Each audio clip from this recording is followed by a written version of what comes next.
సంవత్సరాల తరబడి government job కోసం వేచి చూస్తున్నారా? కేవలం 8 నెలల్లో మీ కల నెరవేర్చుకోండి. వెంటనే కింది నంబర్స్‌కి కాల్ చేయండి. ప్రస్తుతం మనతో పాటు లైవ్ కాల్‌లో అందుబాటులో ఉన్నారు. జై భారత్ పార్టీ వ్యవస్థాపక అధ్యక్షులు, అలాగే మాజీ సిబిఐ జేడీ లక్ష్మీనారాయణ గారు. ఒకసారి ఆయనతో మాట్లాడదాం. అసలు యుద్ధం ఆగిందా? జరుగుతోందా? ఇండియాకి పాకిస్తాన్‌కి మధ్యన ఏం జరుగుతోంది? ఎవరెవరో ఎంటర్ అయ్యి ఏదేదో మాట్లాడుతున్నారు. అసలు ఏం జరుగుతుందనే దాని మీద ఎవ్వరికీ కూడా క్లారిటీ లేదు. ఒక్కసారి మనం లక్ష్మీనారాయణ గారితో మాట్లాడితే అందరికీ కూడా క్లారిటీ వచ్చేస్తుంది. సార్ నమస్తే అండి. నమస్తే నిరుపమ్ గారు. సార్ అసలు ఏం జరుగుతోంది? యుద్ధం ఆగిపోయింది, సీజ్ ఫైర్ అని చెప్పేసి ఇద్దరి మధ్యన ఒప్పందం అయిందని చెప్తున్నారు. మరోవైపు ట్రంప్ గారు అంతకు ముందే మన దగ్గర నుంచి అనౌన్స్మెంట్ రాక మునుపే ఆయన ఎక్స్లో ట్వీట్ చేశారు, యుద్ధం ఆగిపోతుంది, యుద్ధం నేనే ఆపాను అన్నట్టు. ఇంకో పక్కన పాల్ గారు మాట్లాడుతున్నారు, నేనే యుద్ధం ఆపేశాను అని చెప్పేసి.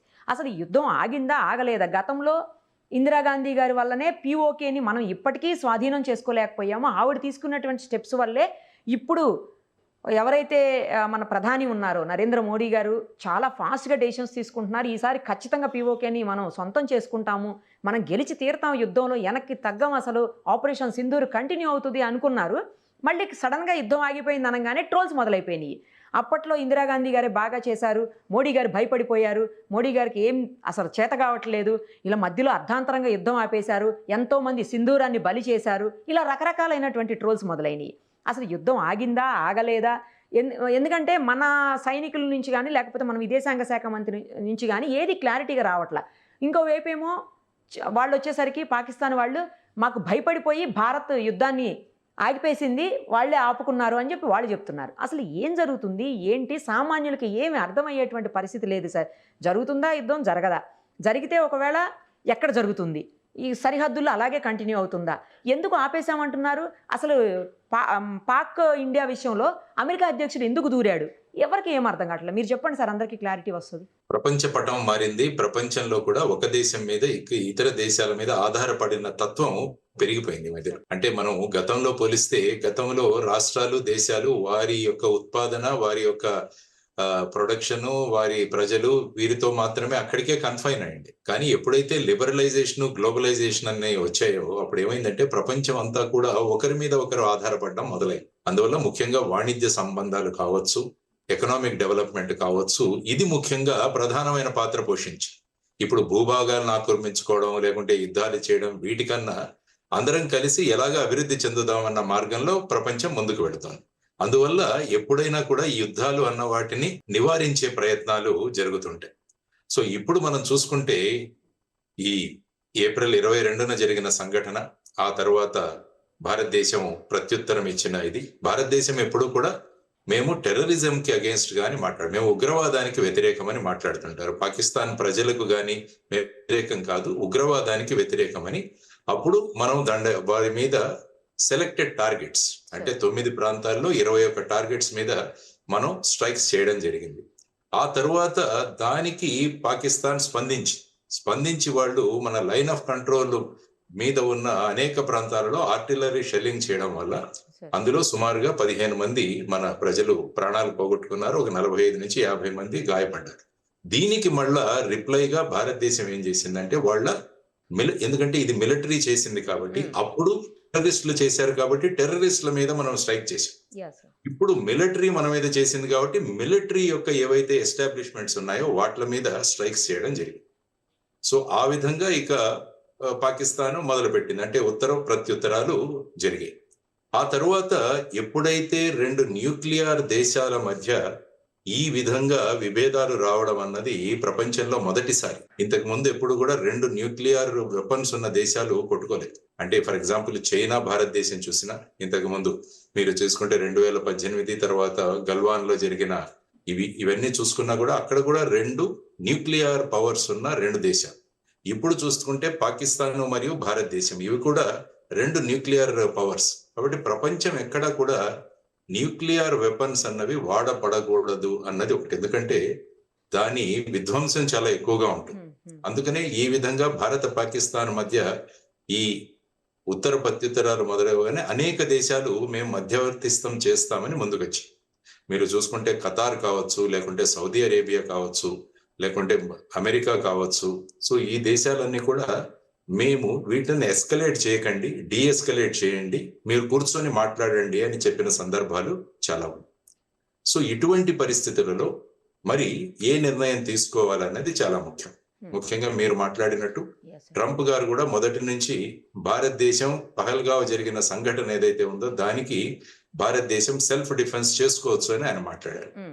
తర్వాత ఒక 2 రోజులకి భారత్ పాకిస్తాన్ ఈ రెండు కూడా మాకు స్నేహపూరితమైన దేశాలు అన్నారు. ఆ తరువాత మళ్ళా ఆయన స్ట్రాంగెస్ట్ కంట్రీస్ అని అన్నాడు ఆయనే మళ్ళా. స్ట్రాంగెస్ట్ కంట్రీస్ కావాలంటే ఈ రెండిటికి నేను మధ్యస్థిత్వం చేస్తానని కూడా ఆయన అవును అవును. అదే విధంగా వైస్ ప్రెసిడెంట్ జే వాన్స్ గారు కూడా మాట్లాడడం జరిగింది. సో ఈ విధమైన పరిస్థితులలో ఇప్పుడు ఏం చేయాలి అని ఆయన మొన్న ట్వీట్ చేయడం జరిగింది. ట్వీట్ చేసిన తర్వాత మేము మాట్లాడాము, ఎందుకంటే వాళ్ళ సెక్రటరీ ఆఫ్ స్టేట్ రూబియో గారు కూడా మన ఎక్స్టర్నల్ అఫైర్స్ మినిస్టర్ వారితో కాంటాక్ట్ లో ఉన్నారు. ఆ తర్వాత భారతదేశం కూడా ఇంటర్నేషనల్ లెవెల్లో పాకిస్తాన్ యొక్క ఉగ్రవాదాన్ని మనం తీసుకెళ్ళాం. ఇవన్నీ జరిగిన తర్వాత పాకిస్తాన్ యొక్క డైరెక్టర్ జనరల్ మిలిటరీ ఆపరేషన్స్ వారు మన director general of military operations తో మాట్లాడి వారు ఇక 5 గంటలకు సీజ్ ఫైర్ చేయాలి అన్న ఒక నిర్ణయం తీసుకున్నాము, మేము ముందున్నాము అని చెప్పేసి అంటే మన వాళ్ళు కూడా స్పందించి 5 గంటల నుంచి దీన్ని మొదలు పెడదాము అన్నది. కానీ మళ్ళా 2-3 గంటల్లోనే పాకిస్తాన్ మళ్ళా ఈ విధమైన కవ్వింపు చర్యలకు మొదలుపెట్టింది. ఈ మధ్యలో ఏంటంటే చైనా యొక్క భూమికి ఒకసారి మనం చూడాలి. చైనా ఎక్కడ కూడా ఇంతవరకు ఓపెన్ గా మాట్లాడలేదు. కానీ మొట్టమొదటిసారిగా ఈ సీజ్ ఫైర్ ప్రకటనలు వచ్చిన తర్వాత చైనా వారు మాట్లాడారు ఏంటంటే పాకిస్తాన్ యొక్క సార్వభౌమత్వానికి ఎక్కడైనా ఇబ్బంది కలిగితే మేము చైనాతో ఉంటామని వాళ్ళు మాట్లాడారు.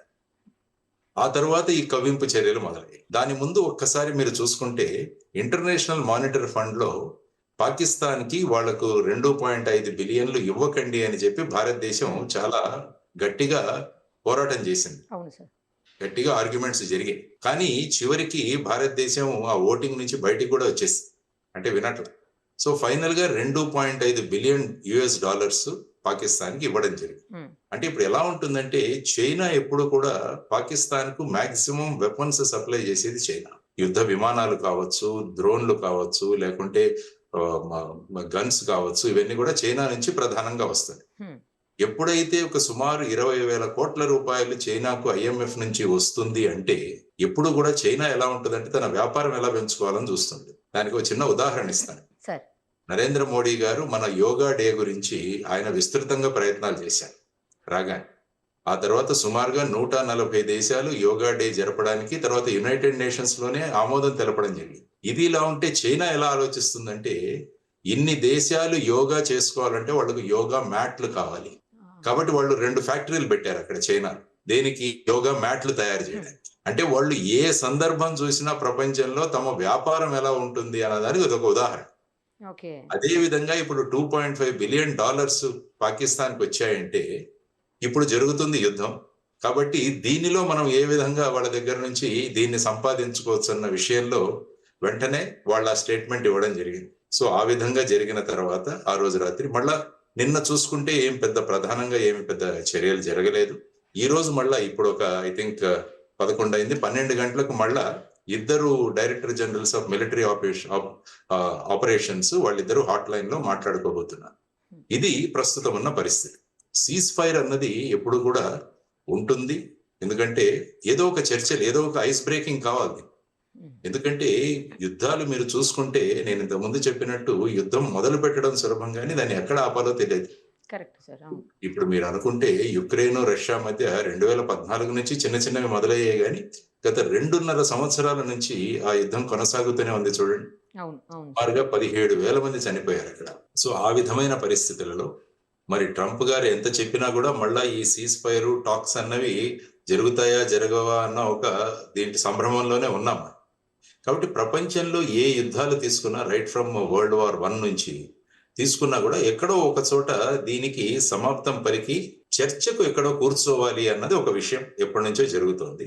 అది కాకుండా 2 న్యూక్లియర్ పవర్స్ ఉన్న 2 దేశాలు ఈ విధంగా కొట్టుకుంటూ పోతుంటే అవి ఎక్కడి వరకు వెళతాయి అన్నది మనం చెప్పలేనన్న ఈ సందర్భం. ఆ తర్వాత ఇక సోషల్ మీడియా గురించి మీకు తెలిసిందే, ఎందుకంటే దీన్ని సైకాలజీ థియరీలో థ్రిల్ సైకాలజీ అంటారు. థ్రిల్ సైకాలజీ అంటే ఏదో ఒక జరిగి మనకు థ్రిల్ రావాలి. అంటే ఇప్పుడు ఫర్ ఎగ్జాంపుల్ అభూత కల్పనలు ఉన్న సినిమాలు చూసినా కూడా మనం చాలా ఉత్తేజితులు అవుతాం. అంటే ఆ థ్రిల్ వస్తుంది మనకి. తర్వాత జనరల్ గా చాలా మందికి వార్ మాంగరింగ్ సైకాలజీ కూడా, అంటే యుద్ధం రావాలి మనం చూడాలి అన్న సందర్భంలో. సో వీరు ఏం చేశారంటే ఈ సోషల్ మీడియాలో విపరీతమైన ట్రోలింగ్ మీరు చెప్పినట్టు మొదలు పెట్టారు. ఈవెన్ మన విక్రమ్ మిస్త్రీ గారి నుంచి కూడా అతి దారుణంగా ట్రోలింగ్ జరిగింది. ఆయనైతే పాపం ఆయన అకౌంట్ ఆయనే స్టాప్ చేసేసుకున్నారు సార్, సీజ్ చేసుకున్నాడు ఆయన అకౌంట్ ఆయన. అంటే ఏమైందంటే ఈ విధమైన పరిస్థితులు ఉంటాయన్నమాట. అంటే సోషల్ మీడియా వచ్చాక ప్రతి ఒక్కరికి వాక్ స్వాతంత్రం ఉందని చెప్పేసి ఏదైనా మాట్లాడొచ్చు.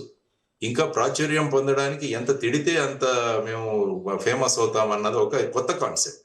సో ఆ విధంగా చూసుకుంటూ పోతుంటే పాపం విక్రమ్ మిస్త్రీ గారిని ట్రోల్ చేస్తే ఈవెన్ ఐఏఎస్ ఐపీఎస్ అసోసియేషన్ కూడా మేము మీతో ఉన్నాము అని చెప్పి వారు ప్రకటన చేయడం జరిగింది.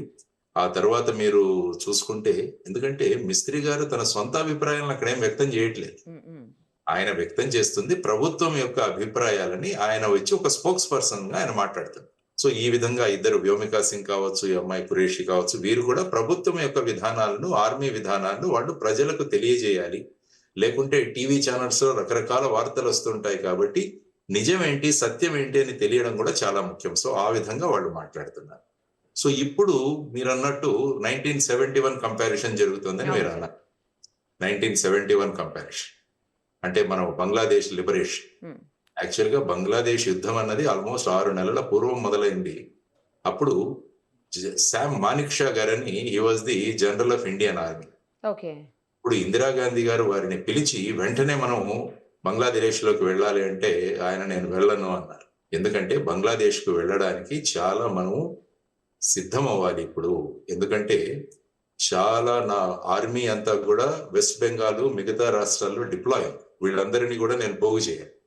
తరువాత వచ్చేసి ఇది మనము ధాన్యాన్ని అనేక ప్రాంతాలకు పంపించే సమయం కాబట్టి వాటన్నిటిని ఆపేసి సైనికులను అక్కడ మూవ్ చేయాలి.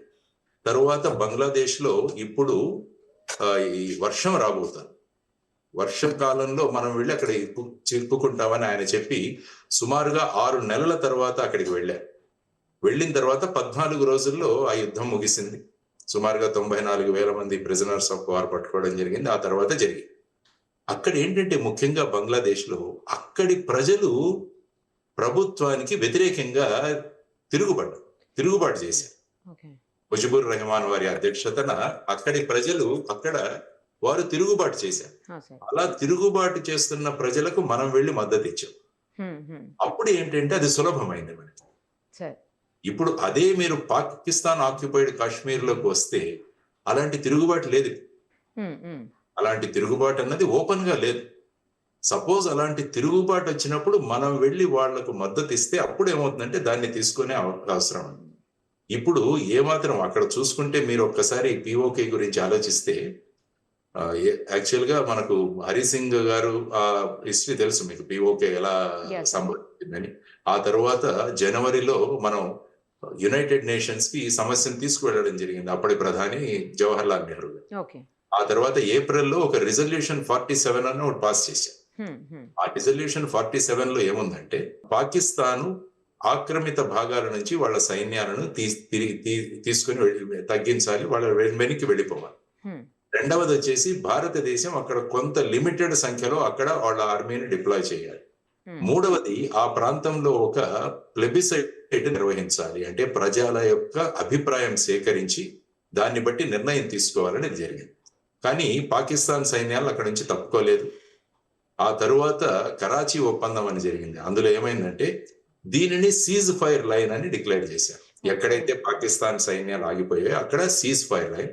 ఆ తర్వాత సిమ్లా అగ్రిమెంట్ తర్వాత దాన్ని ఎల్ఓసి అన్నాం మనం, లైన్ ఆఫ్ కంట్రోల్. ఇది ప్రస్తుతం ఉన్న పరిస్థితి. సో మనం ఆల్రెడీ ఈ రిజల్యూషన్ 47 అన్నది యునైటెడ్ నేషన్స్ లో పెండింగ్ ఉంది. సో మొన్న ఐ థింక్ 2020 సంవత్సరంలో అనుకుంటాను భారతదేశం మా ఫిజికల్ ఎక్స్పాన్షన్ కి మాకు కావాలి అని చెప్పేసి వాళ్ళు ఒక ప్రకటన చేశారు యునైటెడ్. దానికి ముందు మీరు 2019 చూస్తుంటే Jammu and Kashmir reorganisation act చేయడం జరిగింది. అంటే జమ్మూ అండ్ కాశ్మీర్ ని 2 యూనియన్ టెరిటరీస్ గా మార్చడం జరిగింది, జమ్మూ అండ్ కాశ్మీర్, లడాక్. ఆ తర్వాత ఏంటంటే అక్కడ జమ్మూ అండ్ కాశ్మీర్ అసెంబ్లీలో 24 ఎమ్మెల్యే సీట్లు పిఓకే వారికి కూడా రిజర్వ్ చేయడం జరిగింది. 24 సీట్లు. సో ఈ విధమైన పరిస్థితులలో భారతదేశం ఈవెన్ 1994 అనుకుంటాను అప్పుడే డిక్లేర్ చేసింది జమ్మూ అండ్ కాశ్మీర్ అన్నది భారతదేశంలో ఒక అవిభాజ్య భాగం అన్నది స్పష్టం చేశారు. హ్మ్. ఇప్పుడు ఈ పిఓకే అన్నది పిఓకే మీరు చూసుకుంటే అందులో 10 రాష్ట్రాలు ఉన్నాయి. ఆ తర్వాత మొన్ననే రీసెంట్ గా గిల్గిట్ బల్టిస్తాన్ అని అదొక ప్రాంతాన్ని వాళ్ళు స్వతంత్రంగా డిక్లేర్ చేసుకున్నారు. అక్కడ కూడా ఒక గవర్నమెంట్ లాగా. ఓకే. ఈ పరిస్థితులలో పిఓకే ప్రస్తుతం ఉంది. సో ఇప్పుడు అందరూ కోరుకునేది ఏంటంటే పిఓకే అన్నదాన్ని మనం ఆక్రమించుకోవాలి అదొకటి. నిన్న ప్రధానమంత్రి మోడీ గారు మాట్లాడుతూ ఏమన్నారంటే భారతదేశానికి ఎవరైతే ఉగ్రవాదులు కావాలో వారిని అప్పజెప్పాలి, తర్వాత పాక్ ఆక్యుపైడ్ కాశ్మీర్ ని వాళ్ళు మాకు తిరిగి ఇవ్వాలి. ఆయన అన్నది తిరిగి ఇవ్వాలి, టెర్రరిస్టులను మాకు అప్పజెప్పాలి. హ్మ్. ఎందుకంటే భారతదేశ యుద్ధ నీతిలో నో ఫస్ట్ అటాక్ అన్నది ఉంటుంది భారతదేశం. ఓకే. ఓకే. మనం ఎప్పుడు కూడా ఫస్ట్ అటాక్ చేయం. హ్మ్. హ్మ్. హ్మ్. చేస్తే దానికి రిప్లై ఇస్తాం. సరే. ఇప్పుడు వాళ్ళు చేసిన దానికి మనం రిప్లైలు ఇచ్చుకుంటూ వెళుతున్నాం. హ్మ్. సో ఇప్పుడు చాలా మంది కోరుకునేది ఏంటంటే ఈ థ్రిల్ సైకాలజీ మరియు వార్ మాంగరింగ్ వాళ్ళంతా కూడా ఇది సరి అయిన అదను Pakistan occupied Kashmir yeah sir, correct. చేసుకోవడానికి అన్నది. ఇప్పుడు ఎప్పటి వరకైతే మనం ఉగ్రవాదానికి వ్యతిరేకంగా పాకిస్తాన్ చర్యలకు ప్రతిచర్యలు చేసుకుంటూ పోతున్నంత వరకు మిగతా దేశాలు ఏమీ మాట్లాడట్లేదు. హ్మ్. ఒక భూభాగాన్ని ఆక్రమించుకుంటున్నాము అంటే అప్పుడు టోటల్ జియో పొలిటిక్స్ ఎలా ఉంటాయో మనకు తెలియదు. ఓకే. ఒక్క ఉదాహరణ మీకు ఇస్తాను. చైనా తైవాన్ ని ఆక్యుపై చేసుకోవాలని అనేక సంవత్సరాల నుంచి ప్రయత్నం చేస్తుంది. హ్మ్. హ్మ్. ఇప్పటికీ తైవాన్ ని తన ఆధీనంలోకి తీసుకోలేకపోయింది. ఓకే. ఎందుకంటే తైవాన్ కి యుఎస్ఏ సపోర్ట్ ఇస్తుంది, అమెరికా సపోర్ట్ ఇస్తుంది. హ్మ్. సో ఇప్పుడు చైనా వాళ్ళు ఏం చేస్తారు, ఫర్ ఎగ్జాంపుల్ పిఓకే మీద మేము దాడులు చేయాలంటే వెంటనే చైనా దిగుతుంది. దిగుతుంది. ఆ. ఎందుకంటే చైనాకు పిఓకే మీద చాలా ఇంట్రెస్ట్ ఉంది. ఎందుకంటే ఇప్పుడు మీరు చూసుకుంటే పాకిస్తాన్ చైనా ఒక మ్యానుఫ్యాక్చరింగ్ హబ్. హ్మ్. హ్మ్.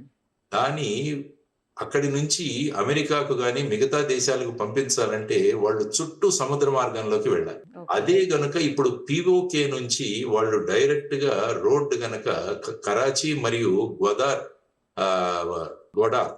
అన్న సీపోర్ట్ గనక రోడ్డు వేసుకుంటే సార్. డైరెక్ట్ గా ఇండియన్ ఓషన్ కి వాళ్లకు యాక్సెస్ దొరుకుతుంది. ఓకే. మనకి హిల్స్, మౌంటైన్స్, ఈ హిమాలయాస్ కూడా చాలా వరకు ఆపుతాయేమో కదా సార్ పాకిస్తాన్ ఆపుతాయి. మనకి? ఎందుకంటే మీరు యాహ్! పిఓకే ఒక్కసారి చూస్తే మన వైపు నుంచి పిఓకేకి వెళ్ళడం చాలా కష్టం. కష్టం. అదే పిఓకే నుంచి పాకిస్తాన్ నుంచి సులభం. ఓకే. అందుకనే మీరు చూసుకుంటే కార్గిల్ యుద్ధంలో కూడా వాళ్ళు సులభంగా వచ్చి మన పోస్టులను ఆక్యుపై హ్మ్. చేయగలిగారు. హ్మ్. సో ఆ విధంగా ఇప్పుడు చైనా ఇంట్రెస్టెడ్. ఎందుకంటే చైనా పాకిస్తాన్ ఎకనామిక్ కారిడార్ అని ఒకటి ఏర్పాటు చేస్తున్నారు. ఆ, సార్. అంటే పిఓకే మార్గంగా రూట్లు తయారు చేసి ఫైనల్ గా కరాచీ, గ్వదార్ పోర్ట్లకు వెళ్లి అక్కడ నుంచి చైనా యొక్క మ్యానుఫ్యాక్చరింగ్ అంతా కూడా షిప్స్ లో పంపించాలన్నది వాళ్ళ ఇంట్రెస్ట్. ఓకే. ఓకే. అదే విధంగా బెల్ట్ అండ్ రోడ్ ఇనిషియేటివ్, ఎందుకంటే పిఓకే ఉందంటే అటు ఆఫ్ఘనిస్తాన్ వైపు మనం వెళ్ళొచ్చు, ఏషియాకు కూడా ఒక బ్రహ్మాండమైన మార్గం హ్మ్. దొరుకుతుంది. హ్మ్. సో వీటన్నిటి మీద చైనా ఆర్థిక వాళ్ళ చాలా ఇంట్రెస్ట్ ఉంది వాళ్ళు దాని మీద. సో ఓహో! ఎప్పుడైతే మనం పిఓకే మీద ఒక భూభాగాన్ని ఆక్రమించుకునే విధంగా వెళతామంటే అప్పుడున్న జియో పాలిటిక్స్ మారుతాయి. ఓకే. దేశాలు ఏ విధంగా స్పందిస్తాయి అన్న దాంట్లో కూడా మనకు గ్యారంటీ లేదు. ఇప్పటి వరకు ఉగ్రవాదం మీద చర్యలు తీసుకున్నంత వరకు ఎవరు మాట్లాడట్లేదు. హ్మ్. హ్మ్. తర్వాత పాకిస్తాన్ మిలిటరీ చేస్తున్న వాటి మీద మనం రిప్లై ఇస్తుంటే ఎవరు మాట్లాడట్లేదు. హ్మ్. ఎక్కడ కూడా భూభాగాన్ని ఆక్రమించుకోవడం అన్న ఇది ఎక్కడా లేదు. అవును సార్. అవును. ఎప్పుడైతే పిఓకేని మేము తీసుకుంటాము అంటే ఏమవుతుందంటే అప్పుడు మొదలవుతాయి మిగతా విషయాలు. సో వీటన్నిటి మీద ఆలోచించి ఆచితూచి అడుగులు వేయాల్సిన అవసరం. ఎందుకంటే ఇప్పటికే మన డిఫెన్స్ బడ్జెట్ లో 37% మనం జమ్మూ అండ్ కాశ్మీర్ మీద ఖర్చు పెడుతున్నాం. Correct sir. అవును. సో ఇప్పుడు ఇంకా ఇది మొదలైందంటే ఎక్కువ. ఎందుకంటే ముఖ్యంగా మనం చేయాల్సింది ఏంటంటే పిఓకేలో పాకిస్తాన్కి విరుద్ధంగా జరుగుతున్న ఏవైతే ఆందోళనలు ఉన్నాయో వాటిని మనం ఎన్కాష్ చేసుకోవాలి. ఆ తరువాత మన కశ్మీర్ అసెంబ్లీ ఏదైతే ఉందో అందులో పిఓకే గవర్నమెంట్ ఇన్ ఎగ్జైల్ అని మనం కశ్మీర్ లో ఒక గవర్నమెంట్ ప్రారంభించాలి. ఓకే. ముందు చూసుకుంటే ఎల్టిటి గవర్నమెంట్ ఇన్ ఎగ్జైల్ అని వాళ్ళు యూరోప్ లో ఉండేది. ఈ యాంటోనీ బాలసింగం అని ఆయన use to head. Sir. So అటువంటిది ఒకటి ఏర్పాటు చేయాలి. తర్వాత ఏదైతే ఈ పాకిస్తాన్కి వ్యతిరేకంగా ఏవైతే ఉద్యమాలు జరుగుతున్నాయో వాటన్నిటికీ కూడా మనం ఇంటర్నేషనల్ లెవెల్లో సపోర్ట్ ఇవ్వాలి. ఓకే. ఫర్ ఎగ్జాంపుల్ బలూచిస్తాన్ ఉంది ఇప్పుడు. బలూచిస్తాన్ కూడా పాకిస్తాన్ కన్నా చైనా చాలా ఇంట్రెస్టెడ్ అక్కడ. ఎందుకంటే వాళ్ళ బెల్ట్ అండ్ రోడ్ ఇనిషియేటివ్ అంతా కూడా బలూచిస్తాన్ లో వెళుతుంది. ఇప్పుడు మీరు చూసుకుంటే బలూచిస్తాన్ లిబరేషన్ ఆర్మీ చైనా 8 మంది ఇంజనీర్లను చంపేసింది రీసెంట్. అవును సార్. కాబట్టి చైనా వాళ్ళు దిగుతారు అక్కడ రంగంలోకి. ఓహో. ఓకే. సో ఇటువంటి కాంప్లికేటెడ్ పరిస్థితులు మనకు పిఓకేలో ఉన్నాయి. సో వీటన్నిటిని ఆలోచించి భారతదేశం స్ట్రాటజిక్, అందుకనే నరేంద్ర మోడీ గారు కూడా పాకిస్తాన్ పిఓకేని రిటర్న్ చేయాలి అన్న, ఉగ్రవాదుల్ని రిటర్న్ చేయాలి. మొన్న మీరు చూస్తే నేను కొన్ని రోజుల ముందు ఒక ట్వీట్ ఇచ్చాను. ఆ ట్వీట్ లో కూడా నేను చేసింది ఇదే. ఉగ్రవాదులైన దావూద్ ఇబ్రహీం గాని, మౌలానా మసూద్ అజర్ గాని, హఫీజ్ సయ్యద్ గాని, లఖ్వీ గాని వీరిని భారతదేశానికి అప్పచెప్పాలి. ఎందుకంటే పాకిస్తాన్ మీద మనం ప్రెషర్ తెచ్చినా వాళ్ళు ఏమంటారంటే వీళ్ళు మా దేశంలో లేరు, మేము చంపేస్తాం. కానీ వాళ్ళు అటువంటి చర్యలు ఏమీ తీసుకోరు. వాళ్ళు వెంటనే ఏం చేస్తారంటే వాళ్ళు మనకు చెప్పేస్తారు కానీ వాళ్ళు అక్కడే ఉంటారు. అందుకనే మేము సూచించింది ఏంటంటే వాళ్ళని ఫిజికల్ గా మనకు అప్పచెప్పాలి. భారతదేశ చట్టాలను బట్టి ఇక్కడ వాళ్ళ మీద మనం కోర్టులో కేసులు నడిపి వారికి మీద శిక్షలు విధించాలి. అదొకటి. తర్వాత పిఓకేని రిటర్న్ చేయాలి. ఆ తర్వాత ముఖ్యంగా మీరు చూసుకుంటే ఈ FATF financial action task force లో పాకిస్తాన్ ని గ్రే లిస్ట్ లోకి తీసుకురావాలి.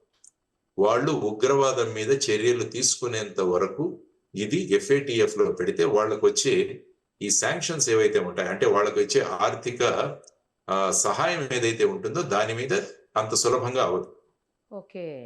సో ఈ చర్యలన్నీ తీసుకోవాలి అన్నది ప్రధానంగా మేము సూచించిన విధానం. కాబట్టి నిన్న మోడీ గారు కూడా ఉగ్రవాదులను మాకు అప్పజెప్పాలన్నారు. ఆ తర్వాత వచ్చేసి పాకిస్తాన్ ఆక్యుపైడ్ కాశ్మీర్ ను మనకు రిటర్న్ చేయాలి అని వారు అన్నారు. సో ఇప్పుడు మనం అర్థం చేసుకోవాల్సింది అంటే ప్రజలు ఇది ఆవేశాలకు వీటిలకు వెళ్లాల్సిన సందర్భం కాదు. ఎందుకంటే మనం ఎలాగుంటామంటే మనకు పెద్ద విషయం తెలియకపోయినా కూడా మనం సలహాలు ఇస్తుంది. ప్రజలు ఎమోషన్స్ తో మాట్లాడుతుంటారు.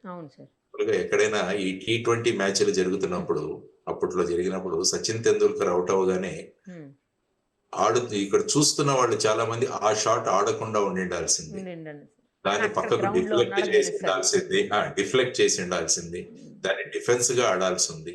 ఇలా అతను పారంగతుడు, అందులో నిష్ణాతుడు క్రికెట్ లో. ఏమీ తెలియని వాళ్ళు మనం ఇక్కడ కూర్చొని సలహా ఇస్తుంటాం. ఇప్పుడు సోషల్ మీడియా కూడా అదే ప్లాట్ఫామ్. మనకు అక్కడ జరిగే జియో పాలిటిక్స్ తెలియవు, మిగతా అక్కడ ఉన్న ప్రపంచ దేశాల యొక్క మన ఆర్థిక పరిస్థితి ఎలా ఉంది, మన ఆర్థికంగా ముందుకు వెళ్ళాలంటే ఇది ఎలాగా మనకు అబ్స్ట్రక్షన్ అవుతుంది, ఇదేమీ ఆలోచించరు. కానీ ఆ thrill psychology and war mongering సైకాలజీతో మీరు చెప్తున్నట్టు ఆ ట్వీట్లు కానీ లేకుంటే ఈ సోషల్ మీడియా పోస్టులు కూడా, ఎప్పుడైనా సమర్థవంతమైన నాయకత్వం ఉన్నప్పుడు నిర్ణయం తీసుకునే అధికారం వాళ్ళకి ఇవ్వాలి. అందుకని ఇప్పుడు మీరు చూసుకుంటే కాంగ్రెస్ వారు కూడా ఒక స్పెషల్ సెషన్ ఒకటి ఏర్పాటు చేయాలని అడుగుతారు పార్లమెంట్, చర్చి ఇందులో అనేక విషయాలు చర్చిద్దామని వాళ్ళు అంటున్నారు. కాబట్టి ఆ దిశగా, ఎందుకంటే పాకిస్తాన్ అసెంబ్లీ కూడా వాళ్ళు కూడా అసెంబ్లీ అయ్యారు. అవును సార్. విధంగా ఇక్కడ కూడా జరిగి ఏ విధంగా మీరు యుద్ధం ప్రారంభించినప్పుడు ఏ విధంగా ఆల్ పార్టీ మీటింగ్ పిలిచారో, సీజ్ ఫైర్ గానీ చర్చలు ఈ సందర్భంగా కూడా అందరినీ కాన్ఫిడెన్స్ లోకి తీసుకుని మీరు ముందుకు వెళ్ళాలి అన్నది కూడా వాళ్ళ దగ్గర నుంచి డిమాండ్ వస్తుంది. సబబైన demand, there is no doubt. అందరం కలిసి ఉన్నాం ఇంతవరకు, దీన్ని ముందుకు ఎలా తీసుకువెళ్లాలన్న దాంట్లో కూడా అందరం కలిసి కనుక నిర్ణయం తీసుకుంటే బాగుంటుంది అన్నది ఒక చర్చ జరుగుతుంది. కాబట్టి మీ ద్వారా ఈ సోషల్ మీడియాలో స్పందిస్తున్న వాళ్ళు అనవసరంగా వీళ్లను అటు మిస్త్రీ గారు కానీ, ఇటు ఖురేషీ గారు కానీ, లేకుంటే వ్యోమికా సింగ్ గారు కానీ వీళ్లను ట్రోల్ చేయడం, ఇలాంటివన్నీ కూడా, తర్వాత ప్రధాని గారిని ట్రోల్ చేయడం, ఇవన్నీ కూడా అసలు. కాబట్టి ఇప్పుడు ఏం చేయాలంటే ప్రభుత్వం కూడా ఇలాంటి ట్రోలర్స్ ని ఒక 10 మంది మీద యాక్షన్ తీసుకోవాలి. వెంటనే ఎవరో పట్టుకొని వాళ్ళని కనుక చర్యలు తీసుకుంటే తర్వాత వీటిని ఆధార్ కూడా లింక్ చేసి పెట్టాలి. రిజిస్టర్ చేసినప్పుడు ఎవరెవరు వీళ్ళు ఉన్నారని వాళ్ళ, ఎందుకంటే చాలా మంది భయపడి వాళ్ళ వేరే పేర్లతో జాయిన్ అయిపోతాం. అన్ని ఫాల్స్ డీటెయిల్స్ ఇచ్చేసి వాడు జాయిన్ అవుతాడు. రేపు ఎక్కడైనా ట్రేస్ చేయాలన్నా కూడా కష్టం అవుతుంది. ఈ విధమైన టాక్టిక్స్ తో వెళుతున్నారు. ఆ తర్వాత మనం పాకిస్తాన్ సోషల్ మీడియాను కూడా మనం రూల్ అవుట్ చేయలేం. ఎందుకంటే వాళ్ళు ఎక్కడ కూర్చొని కూడా భారతదేశాన్ని రెచ్చగొట్టచ్చు మళ్ళీ. ఎందుకంటే భారతదేశం ఆర్థికంగా ముందుకు వెళ్ళకూడదు అన్నది పాకిస్తాన్ యొక్క కుట్ర. దానికోసం ఇలా సోషల్ మీడియాలో ఈ విధంగా ప్రధానిని గాని మిగతా వాళ్ళని గాని నిరుత్సాహపరుస్తూ ఈ విధంగా చేస్తే ఏమవుతుందంటే మళ్ళా ఒక సైకలాజికల్ రోడ్ బ్లాక్ ఏర్పడే ప్రమాదం. సో వాటి మీద సో ఇది పాకిస్తాన్ యొక్క చర్య కూడా అని భావించవచ్చు. కరెక్ట్ వాళ్ళు సార్ మీరు అన్నది. ఎస్, ఎందుకంటే సోషల్ మీడియాలో ఎక్కడి నుంచైనా మనం ఇప్పుడు పెట్టొచ్చు కామెంట్స్ ఏమన్నా, కరెక్ట్ కరెక్ట్ కరెక్ట్. భారతదేశంలో ఉన్న వాళ్ళే పెట్టాలని లేదు. సో ఇదంతా కూడా ఈ సైబర్ వారు, సైవారు అంటే సైకలాజికల్ వార్ఫేర్ జరుగుతుంటుంది మోస్ట్, ఇందులో ఒక భాగమే.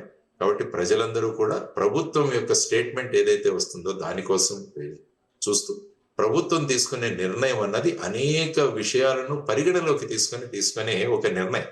యా, కాబట్టి నిర్ణయానికి మనం ఉంటాం ఎప్పుడు కూడా. ఈవెన్ పార్లమెంట్ లో కూడా ఖచ్చితంగా మోడీ గారు, అమిత్ షా గారు ప్రకటించారు, పాక్ ఆక్యుపైడ్ కాశ్మీర్ అన్నది భారతదేశం భూభాగం అని వాళ్ళు స్పష్టంగా చెప్పారు. దాన్ని ఎలా తీసుకురావాలి అన్నది వాళ్ళకు వదిలేద్దాం, నిర్ణయం తీసుకుంటారు. అందుకని 24 సీట్లు పిఓకేవి జమ్మూ అండ్ కాశ్మీర్ అసెంబ్లీలో వాళ్ళు ఇచ్చారు. అవును అవును సార్. ఇవన్నీ తీసుకుంటే దాని వెనుక ఉద్దేశం ఏంటో మనకు తెలుస్తుంది. దాన్ని ఎలా తెచ్చుకోవాలి అన్నది మన స్ట్రాటజీ మీద ఆధారపడి. War is always a last option. ఎందుకంటే మీరు ప్రపంచ చరిత్రలో ఉన్న యుద్ధాలు తీసుకుంటే లక్షల మంది చనిపోయారు యాక్చువల్గా చూసుకుంటే, వరల్డ్ వార్ నుంచి చూసుకుంటే. కాబట్టి అటువంటివి రాకుండా తర్వాత వచ్చేసి మన ఎకనామిక్ ప్రోగ్రెస్, మన ఆర్థికంగా మన పురోగతి కూడా, అది కూడా ఎక్కడా కూడా ఆగిపోకూడదు అన్నది కూడా ఒకటి. సో వీటన్నిటిని పరిగణలోకి తీసుకొని ప్రజలు సంయమం పాటించి ప్రభుత్వ నిర్ణయాలను మీరు పాజిటివ్ గా మీరు సలహాలు ఇవ్వండి. There is no doubt. Yeah sir. Positive సలహాలు ఇవ్వండి. రెచ్చగొట్టే ధోరణిలో ఈ విధంగా సైకలాజికల్ గా ఈ విధంగా చేయడము, లేకుంటే ట్రోల్ చేయడం అన్నది మానుకోవాలి అన్నది మనం అందరం కూడా గమనించాల్సిన విషయం.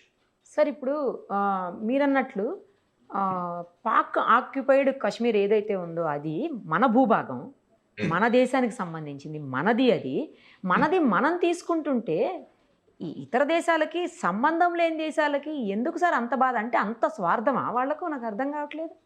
అంటే ఏంటంటే మనము యునైటెడ్ నేషన్స్ కి వెళ్ళాం. 1948వ సంవత్సరంలో యునైటెడ్ నేషన్ కి తీసుకువెళ్ళాను సార్. యునైటెడ్ నేషన్స్ వాళ్ళు ఏమన్నారంటే దానికి ఒక విధానం ప్రవేశపెట్టారు. అక్కడ ఒక ప్లెబిసైట్ జరపాలి అన్నారు. సో ఇప్పుడు ఈ భూభాగాన్ని ఎలా తీసుకోవాలి అన్న దాని మీద ఆధారపడి మన భూభాగమే, దెర్ ఇస్ నాట్. వాళ్ళు కూడా అంటున్నారు అది మాది ఆజాద్ కాశ్మీర్ అంటారు వాళ్ళు, అది మా భూభాగం అంటారు. సో వాళ్ళు ఏమంటారంటే ఇది మా భూభాగం అంటారు, మనం అంటాం ఇది మా భూభాగం. కాబట్టి దీని మీద ఒక కాన్ఫ్లిక్ట్ ఉంది అక్కడ. ఆ భూభాగం గురించి ఒక కాన్ఫ్లిక్ట్ ఉంది. కాబట్టి ఈ కాన్ఫ్లిక్ట్ ని మనం ఎలా చేయాలి అన్న దాని గురించి ఒకటి ఆధారం. మరి పిఓకేలో ఉన్న వాళ్ళంతా కూడా భారతదేశానికి మద్దతు ఇస్తున్నారంటే అది కూడా ఒక క్వశ్చన్ మార్క్. అందుకని నేను బంగ్లాదేశ్ ఉదాహరణ ఎందుకు ఇచ్చానంటే అక్కడ పాకిస్తాన్ సైన్యానికి వ్యతిరేకంగా ఒక తిరుగుబాటు జరిగింది.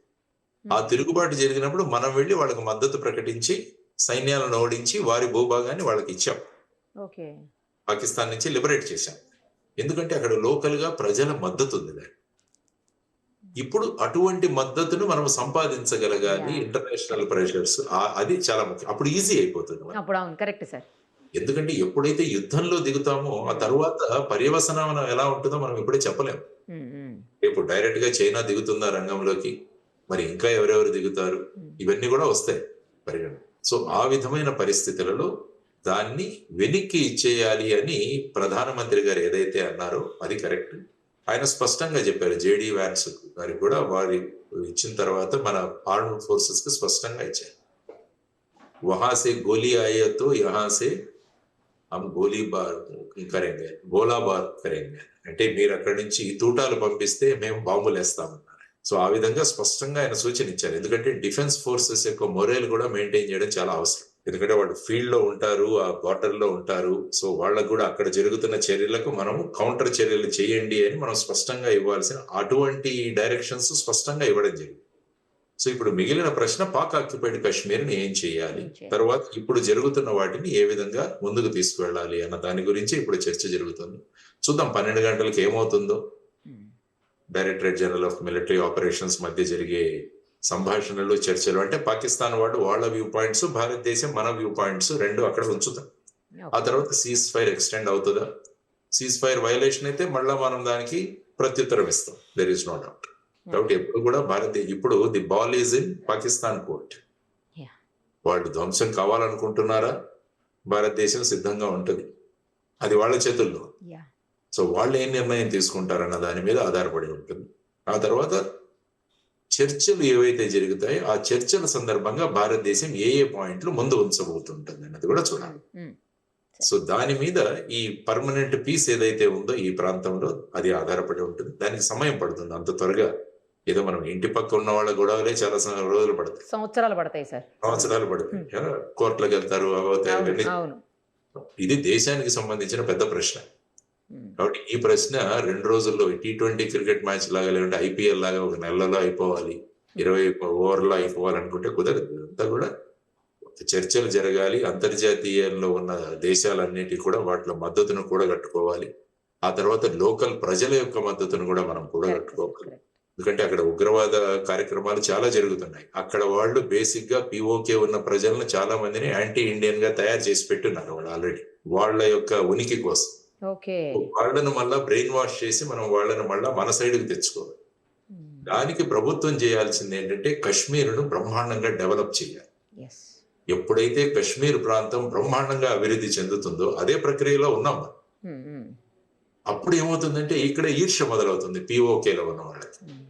వాళ్ళు ఇంత చక్కగా ఉన్నారు, మనం భారతదేశంలో వెళ్ళిపోతే బాగుంటుంది కదా అని ఒక్క బీజాన్ని మనం నాటాలి.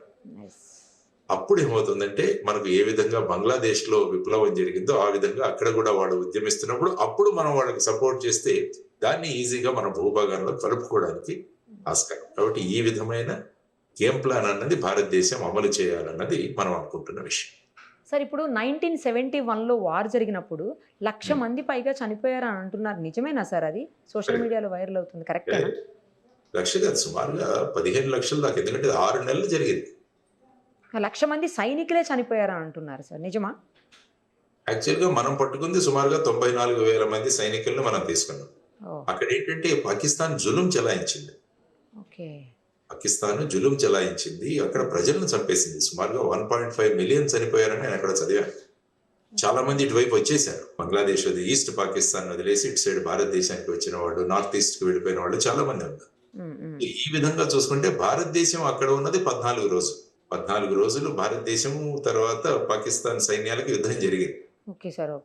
సో అందులో కూడా నష్టాలు జరిగాయి, దేర్ ఇస్ నో డౌట్. భారతదేశ సైన్యం ముందు నిలవలేక వారు సరెండర్ అయిపోయారు. అప్పుడు ఈస్ట్ పాకిస్తాన్ అంటే బంగ్లాదేశ్. ఇప్పుడు బంగ్లాదేశ్ పరిస్థితి చూస్తున్నాం మనం ఏంటో. మళ్ళీ వాళ్లే భారతదేశానికి విరుద్ధంగా మాట్లాడుతున్నారు. ఇది కూడా మళ్ళా Pakistan game plan. Pakistan China game plan ఇదంతా కూడా. ఎందుకంటే భారతదేశ చుట్టూ ఉన్న పరిసరాలను ఈ విధమైన గేమ్ ప్లాన్ తో భారతదేశానికి వ్యతిరేకంగా తయారు చేయాలన్నది వాళ్ళ గేమ్ ప్లాన్. ఈవెన్ శ్రీలంక చూసినా కూడా ఆ విధంగా తయారు చేసే ప్రయత్నాల్లో ఉన్నారు వీళ్ళంతా.